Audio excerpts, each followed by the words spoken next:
présentation, Ibrahima Diamé avec Kaderlo pour la mise en onde. D'abord, les titres éliminatoires CAN 2023. Les Lions de la Teranga se sont imposés devant les écureuils du Bénin cet après-midi au stade Maître Abdoulaye Wade de Diamniadio. Un triplé de Sadio Mané qui a fait de lui le meilleur buteur de l'histoire de l'équipe nationale du Sénégal. Les détails dans Sport Weekend. Et puis, hausse du prix du carburant. Le litre du super passe de 775 à 890 francs CFA, soit 115 francs de plus. Une très mauvaise nouvelle selon les transporteurs qui expriment leur désarroi. Le président de l'Union des routiers du Sénégal, Gora Khouma, dit n'être pas convaincu par les explications du ministre du pétrole. Et puis politique, à Koungheul, les alliés de Benno Bokk Yakaar claquent la porte. Ils accusent le ministre Abdoulaye Seydou Sow d'avoir investi sur la liste départementale une suppléante inconnue du terrain politique. Voilà pour le sommaire de cette édition. Mesdames, Messieurs, gardez l'écoute. Tout de suite, le développement.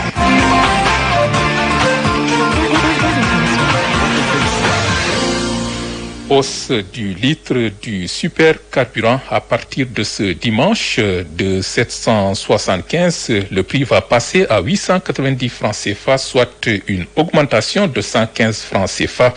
Une hausse donc vigoureusement dénoncée par les syndicats et des transporteurs. Gora Khouma de l'Union des routiers du Sénégal dit n'être pas du tout convaincu par les arguments de la ministre du pétrole. Il est joint par téléphone par Abdoulaye Diallo. Sur la hausse prévue demain sur le carburant, il paraît que le super, c'est une nouvelle que nous avons reçue comme tant d'autres Sénégalais. Et nous ne pouvons pas accepter puisque nous n'avons pas les raisons. Le gouvernement n'a pas donné les raisons réelles pour avoir le droit de hausser sur du carburant. Puisque le carburant, c'est pas juste pour les acteurs routiers, mais tous les usagers en consomment et que vraiment, il devait y avoir des bonnes explications pour convaincre. Nous ne sommes pas convaincus en cette période de faire mener une hausse quelconque. Aussi, c'est pas seulement le carburant qui est à hausse, les denrées alimentaires, tout ce que nous consommons, tout ce que nous construisons.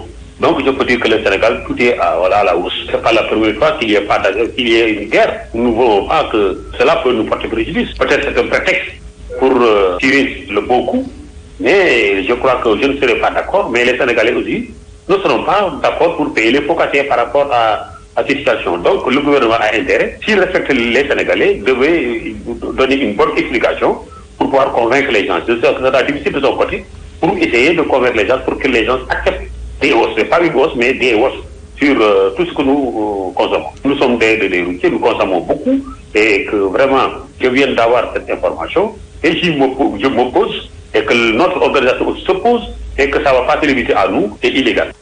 Gora Khouma, président de l'Union régionale, de l'Union nationale des routiers du Sénégal. Les usagers de la route accueillent également cette hausse du carburant comme une très mauvaise nouvelle. Particuliers et transporteurs expriment leur indignation, même s'ils s'attendaient, disent-ils, à cette situation compte tenu de la guerre en Ukraine. Ils mettent en garde tout de même et demandent aux populations de ne pas être surprises par la hausse du coût du transport. Reportage dans les rues de Dakar, Ndeye Maguette Sow. Le prix du carburant va connaître une hausse à partir de ce dimanche. Le prix du super passera de 775 à 890 francs CFA. Situation que déplore M. Traoré, particulier trouvé à la station-service de Soumbédioum. Ce dernier parle d'une hausse prochaine du transport. Une hausse, comme tout le monde le sait, ça pose toujours des problèmes aux consommateurs. On est obligé de faire le plein et je m'y attendais quand même parce qu'avec les problèmes qui sévissent maintenant dans ce monde, et maintenant je sais que le coût du transport va augmenter, le gorgorou va souffrir. Pour la Ndiaye, la hausse du super ajoutée déjà à la cherté de la vie fera plus souffrir les ménages. Devant le plein, les augmentations des denrées de première nécessité, on remarque une montée en flèche du niveau de vie. Donc actuellement, on ne sait même pas où se donner la tête. C'est extrêmement difficile. Maintenant, espérons que d'ici peu, la situation va se décanter. Le président de la République, Macky Sall, est en Ukraine depuis quelques jours pour des négociations. Les populations espèrent que cette visite va impacter sur cette hausse notée du prix du carburant. RFM, fréquente modulation 94.0, la radio en puissance. 13h05. Parlons santé maintenant. Dans cette édition, l'Institut Amdi Santé prône l'amélioration des services d'accueil dans les structures sanitaires. Le directeur des études de l'établissement sanitaire Malik Thiam estime que les autorités doivent revoir le fonctionnement des services d'accueil en assurant le suivi et l'évaluation. L'Institut a tenu ce matin donc une conférence publique. Écoutons Malik Thiam au micro d'Aminata Ba. L'accueil plus être performant, pour créer un climat de confiance, il y a d'abord le vestimentaire. Ce vestimentaire-là, c'est notre tenue hospitalière, la blouse blanche. Il y a le principe du visage, du comportement. Le principe, si vous voulez même, de la communication. Le principe de l'accompagnement et l'orientation.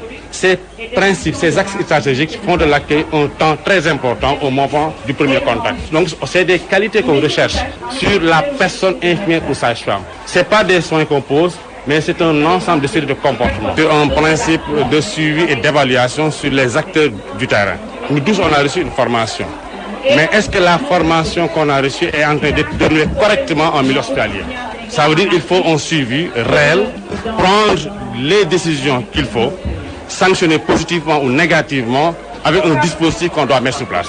Ce dispositif-là doit exister dans les milieux hospitaliers. Qui doit gérer ça? Au niveau central, au niveau périphérique? Qui a cette responsabilité-là lourde de gérer ce principe de l'accueil en milieu hospitalier? Maintenant, je pense qu'il faut repenser, redéfinir le mot accueil, lui donner un contenu plus large, un suivi et une évaluation. RFM, la radio de toute l'actualité. Politique maintenant à Koungheul, les alliés de l'APR claquent la porte de Benno Bokk Yakaar, une décision motivée selon eux par l'investiture sur la liste départementale d'une suppléante inconnue de leur bastion politique. Ils accusent le ministre Abdoulaye Seydou Sow d'être l'instigateur et menacent de sanctionner leur liste en votant pour les candidats de l'opposition aux prochaines élections législatives. Écoutons à ce propos El Hadj Top, leur porte-parole au micro d'Omar Diaye. Dans ces investitures-là, il y a un acte qui a été posé qui nous a tous mis hors de nous, c'est l'investiture de Abi Sow comme suppléante. On ne peut pas comprendre que la jeunesse de Benno Bokk Yakaar, une jeunesse très vaillante, que des dames très vaillantes qui ont porté le combat pour protéger Macky depuis 2011, de manière arbitraire, qu'on aille chercher une autre personne étrangère à la politique pour en faire une candidate. Ça, vraiment, on nous doit des explications. Sans quoi, nous allons voter contre cette liste-là. Parce que Macky Sall, on ne lui dit pas la vérité. Ces responsables-là qui sont là, ne sont là que pour protéger leurs intérêts. Quand nous, en ce qui nous concerne, nous allons voter pour l'opposition. Parce qu'au moins, ces gens-là, demain, ils peuvent nous servir à quelque chose. Direction Mbacké, le PDS perd sa présidente des femmes au profit de la coalition Benno Bokk Yakaar. Khady Diop a répondu à l'appel du président du MC3S, Oumar Gueye. Ils se sont donné la main pour soutenir le projet de Benno Bokk Yakaar afin d'offrir à la coalition au pouvoir sa première victoire dans le département de Mbacké. À Mbacké, nous retrouvons Papa Balagueye. Présidente de la cellule féminine du Parti démocratique sénégalais à Mbacké, jusque-là, Khady Diop claque la porte du PDS pour MC3S, mouvement de soutien de la coalition Benno Bokk Yakaar. Nous nous devons de raffermir les liens dans la paix et l'amour dans la ville sainte de Touba. Nous allons nous ranger derrière le président Macky Sall avec Minikar Serigne Saliou. Le message à adresser au président Macky Sall est que je suis venu et je lui promets une victoire écrasante aux prochaines législatives et la majorité à l'Assemblée nationale. Une grosse pointure décrochée, Minikar Serigne Saliou, à coup de financement, promet de soutenir les femmes de Ndindi Soumpu Baye Diagne. Il faut reconnaître à Macky Sall que c'est lui le président de la République. C'est quelqu'un d'exemplaire. Le pouvoir, on ne le cherche pas par la violence. Le président Macky Sall est aimé de tous les Sénégalais et nous, de notre côté, nous vous promettons une victoire écrasante et une majorité à l'Assemblée nationale, comme l'a dit Khady Diop. En perspective des législatives du 31 juillet prochain, MC3S se fixe comme objectif offrir une première victoire à la coalition Benno Bokk Yakaar dans le département de Mbacké. Papa Balla Gueye, Mbacké, Radio Futur Média. Papa Balla Gueye, merci. Et puis, Maître Assane Dioma Ndiaye déchire la décision du Conseil constitutionnel rejetant les recours des coalitions Yewwi Askan Wi, Benno Bokk Yakaar, Wallu et Gëm Sa Bopp. Selon le président de la Ligue sénégalaise des droits de l'homme, cette décision déstructure le processus électoral du Sénégal. Plus de détails avec Abdoulaye Diallo qui a parcouru son texte.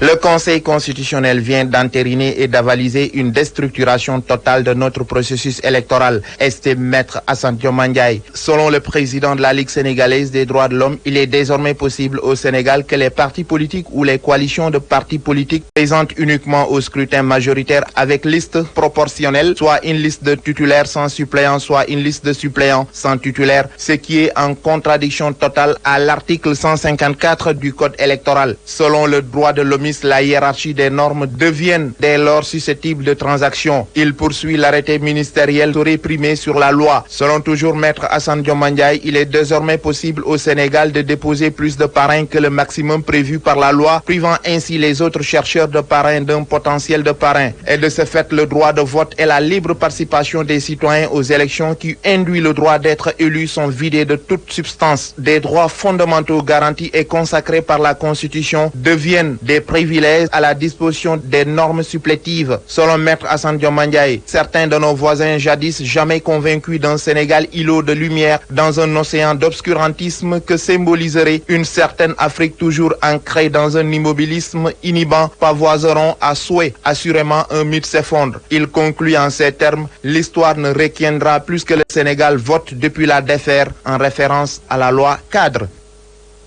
Abdoulaye Diallo, les étudiants de la commune de Marsassoum donnent une semaine à leur maire pour recevoir leur subvention. À défaut, ils vont effectuer une descente dans la commune et menacent-ils donc pour bloquer le fonctionnement de la mairie. Ils ont tenu une conférence de presse cet après-midi à l'université Cheikh Anta Diop. Écoutons Adama Tunkara, le président de leur amicale, au téléphone avec Abdoulaye Diallo. Nous avons tenu ce point de presse aujourd'hui pour mettre au clair des situations que nous vivons actuellement avec le maire, c'est-à-dire la municipalité de Marsassoum. Nous voulons informer l'opinion nationale et internationale, parce que nous allons passer à la vitesse supérieure et avant ça, il faut que les gens soient informés de la situation. L'objectif, c'était de dénoncer. Il y a de cela 4 ans, on budget est voté à la mairie de Marsassoum, alloué aux étudiants. Et depuis 2017, nous ne l'avons reçu que 2 fois. Donc le maire actuellement nous doit 3 millions qu'il n'a pas donné. Chose pour laquelle aujourd'hui nous avons tenu à passer l'info parce qu'il a un ultimatum d'1 semaine. Si dans 1 semaine le maire Seny Mandiang ne réagit pas et ne nous donne pas nos 3 millions, nous allons descendre à Marsassoum et nous allons mettre fin à toute activité. Pas de cours, il n'y aura pas d'activité à la mairie, il n'y aura pas de circulation. Et le président doit venir, ils sont en préparation de l'accueil du président le 16 et le 17. Et le président ne va pas venir à Marsassoum, à défaut qu'il passe sur nos cadavres. S'il faut organiser des fêtes de luxe, qu'il y ait de quoi le faire. Et maintenant, s'il faut donner aux étudiants nos subventions, et puis c'est tous les problèmes du monde. Le maire de Marsassoum que nous avons joint par téléphone n'a pas souhaité réagir sur ces interpellations. Il est 22h passé de 14 minutes. Mesdames, Messieurs, c'est tout pour cette grande édition d'information du soir. Le rappel des titres. Élimination de la CAN éliminatoire CAN 2023, les Lions de la Teranga se sont imposés devant les écureuils du Bénin cet après-midi, ont triplé de Sadio Mané qui a fait de lui donc le meilleur buteur de l'histoire de l'équipe nationale du Sénégal. Et puis hausse du prix du carburant, le litre du super passe de 775 à 890, soit 115 francs de plus. Une très mauvaise nouvelle pour les transporteurs qui expriment tout leur désarroi. Le président de l'Union des routiers du Sénégal, Gora Khouma, dit n'être pas convaincu par les explications du ministre du Pétrole. Vous l'avez entendu dans cette édition. Et puis, politique, nous étions à Koungheul où les alliés de l'APR ont claqué la porte de Benno Bokk Yakaar, accusant le ministre Abdoulaye Seydou Sow d'avoir donc investi sur la liste départementale une suppléante inconnue du terrain politique. Voilà, mesdames, messieurs, ce qui a fait l'essentiel de cette grande édition du soir. Merci à Kaderlo qui a assuré la mise en onde, à Hassan Diouf qui était à la production. Merci de nous avoir suivis. Tout de suite, Sport Weekend avec Malal Junior Tchai.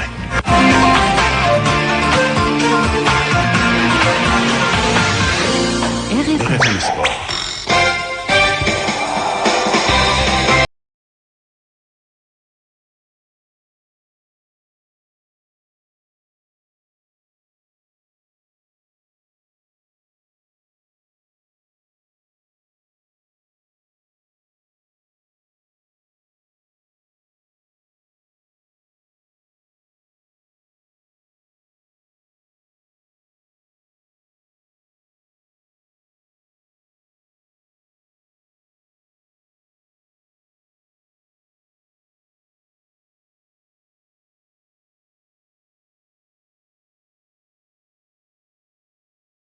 Sénégal-Bénin qui s'est joué ce samedi au stade Maître Abdoulaye Wade à Diamniadio. Les Lions du Sénégal ont battu l'équipe du Bénin sur le score de 3-1 avec un triplé de Sadio Mané qui devient du coup le meilleur buteur de l'histoire de l'équipe nationale du Sénégal. Une victoire qui permet au Sénégal d'occuper la première place de son groupe. Derrière suivent le Rwanda, l'équipe mozambicaine, mais également le Bénin. Justement, cette équipe du Rwanda sera le prochain adversaire du Sénégal. Ce sera mardi prochain, toujours à Diamniadio, au stade Maître Abdoulaye Wade, puisque le Rwanda, n'ayant pas une pelouse ou un stade homologué répondant aux normes de la CAF, donc ce sera à Dakar, à Diamniadio, que cette rencontre va se jouer. Ce samedi, à noter également à Thiès, la Gambie dans la même situation que le Rwanda a reçu et battu le Soudan du Sud 1-0. C'est le score final de la rencontre. Youssouf Bodian était à Thiès. Les Gambiens auraient pu ouvrir le score dès la 3e minute si l'arbitre burkinabé avait accordé un penalty à Hassan Cissé, déséquilibré dans la surface de réparation. Mais les Scorpions ont dû patienter jusque dans les arrêts de jeu de la première période. Moussa Baro délivre une passe décisive à Abdoulaye Diallo qui bat le gardien sud-soudanais. Comme lors de la dernière CAN au Cameroun, l'ancien joueur de Génération Foot est le premier buteur gambien dans ses qualifications à la CAN 2023. Il était important de démarrer par une victoire, estime le sélectionneur gambien Tom Saint-Fit. Je sais que ce n'est pas un match facile, il y a toujours le stress pour le premier match. On veut gagner ce premier match. Commencer dans la qualification, c'est toujours très important avec une victoire. Mais on sait aussi que Sud-Soudan, c'est pas une équipe facile. Mais je suis content. Le plus important, on a commencé avec une victoire. Et maintenant, on peut concentrer pour le prochain match. La Gambie a été meilleure sur ce match, reconnaît le sélectionneur du Sud-Soudan, qui dit être sur une dynamique de construction d'une équipe. Stéphane-Henri Cousin. Jouer contre la Gambie à l'extérieur et perdre 1-0, ça rentre dans la logique des choses. Je veux dire, ils ont un classement FIFA qui est mieux que le nôtre, ils ont des joueurs qui sont mieux que les nôtres, ils ont une expérience internationale, nous on est une jeune équipe. Donc c'est normal que ce match-là, ça ne change rien du tout à notre programme. Nous on continue parce que notre objectif, c'est pas forcément de nous qualifier tout de suite, mais c'est de construire une équipe pour le futur. Donc il n'y a pas de problème, on va pas se prendre la tête avec un match comme ça, quoi. Les Scorpions ont bénéficié du soutien de nombreux supporters venus de la Gambie et qui ont chauffé les gradins du stade Lat Dior de Thiès. Youssouf Bodian, stade Lat Dior de Thiès, RFM. À noter également que l'équipe du Gabon a battu à l'extérieur l'équipe de la RD Congo 1-0. L'Algérie a reçu et battu l'Ouganda par 2-0. La Tanzanie a décroché le point du nul devant le Niger, 1 but partout. Même score entre l'équipe de la Namibie et le Burundi. À noter également cette victoire de la Mauritanie sur le Soudan. 3-0, c'est le score final de la rencontre. Voilà, c'était tout pour les sports. Merci de l'avoir suivi. Bonne suite des programmes sur RFM.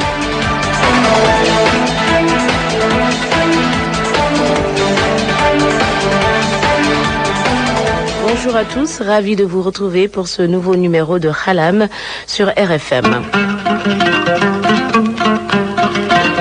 C'est parti pour la 30e édition du Festival international de jazz de Saint-Louis. Les acteurs culturels veulent que le festival soit désormais une vitrine.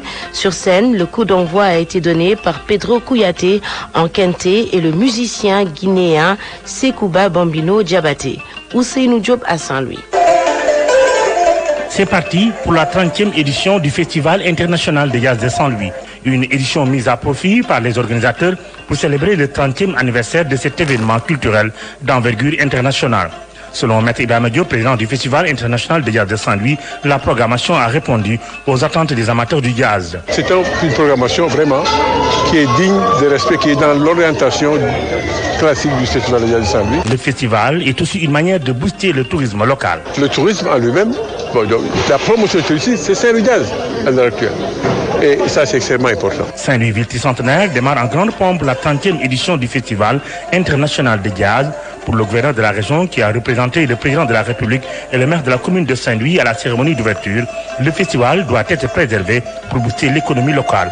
Aline Badara Samb. C'est un festival qui fait courir beaucoup de monde, beaucoup de partenaires en termes de société, mais également d'ambassades, de représentation diplomatique, mais également d'hommes de culture et de musique. Pour le premier jour, on peut noter la belle prestation de Pedro Kouyaté en quintet avant de céder la place au grand musicien guinéen Sekouba Bambino. À Saint-Louis, qui a du potentiel et est capable de tirer le développement du pays. C'est en tout cas la conviction du gouverneur de la région, Alioune Badara Samb. On l'écoute. Le festival de jazz sera juste une activité qui sera un maillon dans tout ce qui est développement socio-économique de Saint-Louis et de sa région. Comme vous le savez, le président de la République a beaucoup d'ambitions pour cette ville et beaucoup d'ambitions pour cette région. Des ambitions légitimes, des ambitions justifiées. D'abord par la place de Saint-Louis sur le plan historique, administrativement, comme je l'ai dit, c'est la première capitale du Sénégal, par la qualité de ses fils en termes de ressources humaines de qualité, mais également par son potentiel économique. La région de Saint-Louis est symbolisée par le fleuve Sénégal, qui est une région riche sur le plan agricole, mais également riche sur le plan des ressources humaines. Propos recueillis par Ousseynou Diop. Au programme ce soir pour le Saint-Louis Jazz, Djibi Diabaté et Alioune Wade. Le Dakar, lui, se vit également dans plusieurs régions du pays. À Diourbel, c'est au centre culturel régional que les artistes exposent. Une exposition off qui est une première dans la ville. Elle regroupe 4 artistes. Ali Matoussar. Dakar 2022. Awasek, j'ai créé ma marque Les Mousson Awa qui fait spécialement les foulards. À la base, je suis juriste en droit du travail. Je suis artiste designer, mais en textile et en upcycling. C'est Abdou Diop, professeur de mathématiques et sciences physiques et artiste peintre plasticien. Souleymane Sidibé et je suis professeur d'art d'abord et je suis artiste plasticien. Ces 4 artistes ont exposé leur œuvre pour les offres de la Biennale, une première au centre culturel de Diourbel. Fitou, thème de l'artiste Awasek qui va montrer par là le symbole de la bravoure des femmes. Pour se rapprocher de la culture, des fois il faut qu'il y ait une tendance. Moi en tant qu'entrepreneur, c'était beaucoup plus une vision, pas juste la tendance. Mais comme on va porter les bérets, les chapeaux qui viennent d'Angleterre ou des autres pays, c'est que le mousseau soit un accessoire à part entière, comme le sac est porté par toutes les femmes, comme je dis, décomplexé et décolonisé. L'artiste plasticien et professeur d'art au collège CMT a fait un zoom sur la violence et la beauté de la femme. Souleymane Sidibé. La violence a pris de l'ampleur il y a de cela quelques années. Et j'ai voulu alerter à travers une œuvre avec un enfant que vous voyez là-bas. Parce que si on ne fait pas attention, la violence risque de gangréner. Et je pense que c'est ce qui s'est passé. L'Afrique et ses secrets, Doudou Thiam, designer, délivre des messages à travers des pagnes. Voyage en Afrique par rapport aux identités des textiles. Il faut permettre aux gens qui utilisent le textile, surtout en Afrique, qu'il y a des tissus qui ont des vertus thérapeutiques et des vertus mystiques. Des tableaux qui relatent la famine, l'immigration clandestine, entre autres, sont aussi exposés au centre culturel par le plasticien et professeur de mathématiques et sciences physiques, Abdou Diop. Je ne fais pas l'art tellement pour le beau, mais j'essaie d'exprimer des messages. J'essaie de mettre en relief la famine à un certain moment qui était chose que je pourrais dire courante en Afrique. Et cette famine-là est souvent liée aussi aux guerres. Ce 15 juin marquera le vernissage et il y aura une dégustation de plats et jus locaux, selon Yacine Gom, directrice du centre culturel. Les stars sénégalaises du net ont rendez-vous ce soir au canal Olympia pour un show dénommé Immature, humour et glamour, promet Momo Wade, animateur télé et membre du comité d'organisation du spectacle. En fait, c'est un show qui regroupe un peu les stars du net, peut dire. Vous savez, les réseaux sociaux ont créé ces derniers temps des célébrités différentes de ceux qu'on a l'habitude de voir dans les télévisions et autres. Donc, à travers Snap, à travers TikTok, ces réseaux ont pu créer des stars au Sénégal. Donc, c'est pour ça qu'on a eu l'idée d'organiser un show pour vraiment regrouper ces stars-là dont je parle sur une scène, histoire d'en faire un spectacle, quoi. Donc c'est un spectacle qui va refléter un peu la joie de vivre, l'humour que ces gens-là dégagent sur les réseaux sociaux. Propos recueillis par Aminata Ba. Il a parcouru le Sénégal en profondeur dans son ouvrage intitulé Par devoir civique et militant, le Sénégal que je connais. Le journaliste Talibouya Aïdara montre à travers ses écrits les merveilles de notre pays, mais aussi les maux dont souffre la société. Un recueil de chroniques, de reportages et d'articles. Entretien avec Koumba Sandiane Faye. Par devoir civique et militant, le Sénégal que je connais. Auteur Talibouya Aïdara, un livre préfacé par le président Macky Sall. Bonjour Talibouya. Bonjour Koumba. Qui est-ce qui s'intéresse au Sénégal dans sa variété? Merci beaucoup Koumba pour cette invitation pour parler de mon livre Par devoir civique et militant, le Sénégal que je connais. Vous me permettrez de présenter mes condoléances et de rendre hommage à un confrère, un ami qui m'avait reçu ici, à qui j'avais dédicacé le livre. Je lui ai donné, il m'a dit, je t'appelle la semaine prochaine pour venir ici pour une émission portant sur ton livre. Dans la même semaine, j'ai une mission, je l'ai appelé, je lui ai dit j'ai une mission, il m'a dit ok, moi-même je suis souffrant, je suis couché, mais à ton retour, appelle-moi, on se verra, tu viendras pour l'émission. En mission, j'ai appris qu'il a été rappelé par Allah subhanahu wa ta'ala, en l'occurrence Ndate Diop. Paix à son âme. Paix à son âme et que la terre lui soit légère. Amin. Un grand journaliste, un fédérateur. Le Sénégal que je connais a été rédigé par Talibouya Aïdara, que je suis, natif du village de Darul Khairi dans la commune de Kataba, département de Bignona, qui a fait ses humanités à Darul Khairi et à l'école primaire Mathias Samboutane de Niassia, avant de relier le lycée sénégalais de Banjul et finir au lycée sénégalais et au lycée Blaise Diagne de Dakar, avant de me lancer dans la carrière de journalisme après une formation. Après le journalisme, j'ai eu à travailler dans le journalisme, dans la presse écrite, mais également de notre côté, c'est-à-dire au-delà du Sénégal, c'est la presse internationale. J'ai fait la presse nationale et la presse internationale. Le temps, pour moi, passé dans les rédactions, doit servir au Sénégal. J'ai une plume. Cette plume, je dois la mettre dans l'encre, écrire, laisser pour la postérité, pour les générations à venir, comprendre qu'à un certain moment de l'histoire politique du Sénégal, de l'histoire économique du Sénégal, de l'histoire du Sénégal, voilà ce qui s'est passé. Ce qui me pousse d'ailleurs à vous demander de me présenter votre ouvrage. Vous nous parlez d'un recueil de chroniques, de reportages et d'articles de contribution. Qu'est-ce que l'écrivain a voulu raconter à travers ceci? Oui, je pense rien que la préface du président de la République, Macky Sall, qui a accepté de préfacer ce livre. Pourquoi d'ailleurs le choix porté sur la personne? Oui, je suis un Sénégalais, il est le président de la République du Sénégal.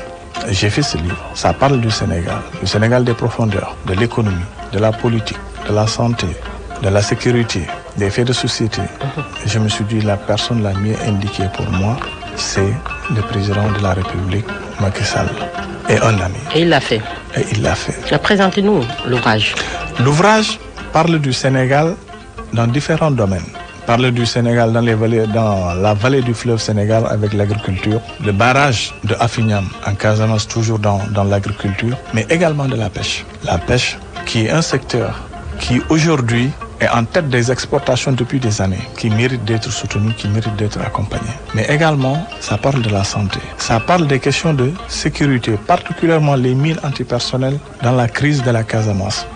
Qui aujourd'hui, il y a des zones, il y a des rizières, il y a des champs, il y a des plantations qui sont abandonnées. Il y a des villages qui ont été abandonnés, qui sont abandonnés jusqu'à présent parce qu'infestés de mines. Je pense qu'il serait bon qu'on explique aux Sénégalais, qu'on attire l'attention de tout le monde sur le danger de ces armes qui ont décimé le Cambodge, qui ont décimé certaines zones de l'Afrique centrale et qui continuent de le faire toujours dans d'autres zones. Et nous, notre région sud, donc je pense que ces questions, on ne doit pas les laisser passer, il faut interpeller tout le monde.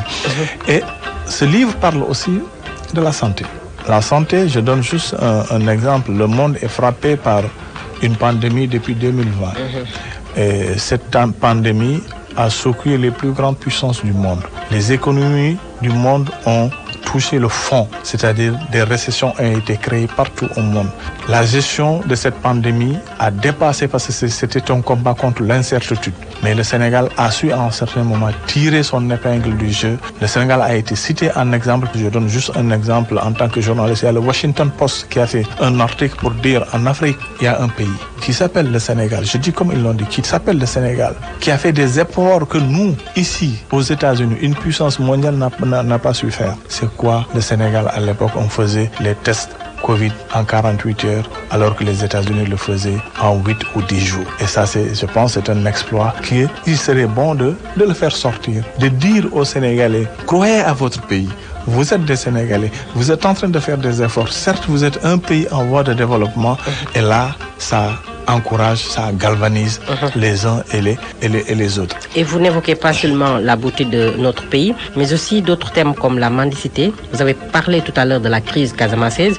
Entre autres difficultés sont donc citées dans cet ouvrage. Tout ça pour dire que tout n'est pas rose au Sénégal. Oui, en fait, je pense, dans tout travail, il faut être objectif. Je suis un homme politique, j'appartiens à un parti. Tout le monde attendait que je peins le Sénégal avec les plus belles couleurs. Est-ce que c'est objectif? Là où, à 0 mètre de chez moi, les enfants sont là, ils tendent leurs mains le matin de bonne heure. Au lieu de partir à l'école, au lieu de partir dans les structures éducatives de qualité, ils sont là à faire les rues de Dakar pour tendre la main. Durant notre enfance, on ne voyait pas ça. Moi, j'ai fait les daras. Je vous le dis, j'ai fait les daras. C'est là-bas que j'ai appris le Coran. Je me levais à 4 heures du matin jusqu'à 9 heures. Mais nous n'avons jamais mangé. Ces enfants sont jetés dans la gueule du lion pour lui. Donc, je pense on en parle chaque jour, mais je crois qu'on doit pousser encore pour que tout le monde s'implique dans ce combat afin de mettre fin à cette mendicité des enfants. La place de l'enfant, c'est à l'école, que ça soit coranique ou bien occidentale, française et tout, mais la place de l'enfant, c'est d'abord l'école, mais pas tendre la main dans les rues. D'après vous, à travers vos écrits, vous avez plus parlé de la politique, de l'économie, du social ou autre chose? Oui, en fait, j'ai parlé de la politique. Il faut oser dire les choses comme telles. L'homme politique que je suis, et aller au-delà de ça. Dans le livre, si vous lisez, vous verrez Sembène Ousmane, le dernier voyage de Sembène Ousmane. Il a porté des films sur beaucoup d'écrans d'Afrique et du monde. Il est l'un des membres fondateurs du FESPACO, qui fait la fierté du cinéma africain. J'étais là ce jour-là, à la morgue de Dakar, avec les témoignages. Je l'ai accompagné jusqu'à sa dernière demeure. Je pense c'est bon de dire aux générations à venir, d'écrire pour la postérité qui était Sembène Ousmane et comment s'est passé son dernier voyage et qu'il est parti s'emporter avec l'Almami Samori qui lui tenait à cœur parce qu'il voulait vraiment mettre l'Almami Samori à cœur. En tant que journaliste, j'ai parlé aussi de Bara Diouf. Bara Diouf, c'est pas n'importe qui. Bara Diouf, l'histoire de la paix, c'est Bara Diouf. L'histoire du soleil, c'est Bara Diouf. Un homme qui a su prendre des positions à des moments bien déterminé de l'histoire politique du Sénégal. De la pêche à l'agriculture, du tourisme à l'hydraulique, de l'environnement à la santé, des infrastructures à la culture, qu'est-ce qui vous inspire le plus une fois votre plume sur la feuille? Oui, l'inspiration, elle est diverse. Parfois, j'écoute le quotidien des Sénégalais, je pense que c'est quelque chose qui, dans les taxis, dans la circulation, parfois dans les rencontres de famille, dans les débats, ça te pousse à dire, tiens, il y a ça, il faut pousser, il faut aller montrer aux gens que la paix n'a pas de prix. La paix n'a pas de prix. Et des projets pour d'autres ouvrages, peut-être vous en avez? Oui, je dirais le Sénégal que je connais est une première d'une série de publications que j'ai prévu et je pense le second, je suis en train de travailler sur une série de reportages au Sénégal, en Afrique et dans le monde. Des reportages, c'est un genre journalistique, des reportages vivants qui ont été réalisés en Guinée-Bissau, en Gambie, au Maroc, au Vietnam, en France, au Mali, à Tombouctou, pour le moment, c'est sur ça que je suis en train de travailler. Bon vent alors. Merci beaucoup. Bon vent. Donc nous étions avec l'auteur du livre Par devoir civique et militant, le Sénégal que je connais, Talibouya Aïdra. La RFM vous remercie. Merci beaucoup, c'est à moi de vous remercier et hommage à vous. Merci beaucoup. Merci beaucoup Sandiane, merci à vous chers auditeurs de votre fidélité. Rendez-vous mardi prochain pour d'autres actualités culturelles.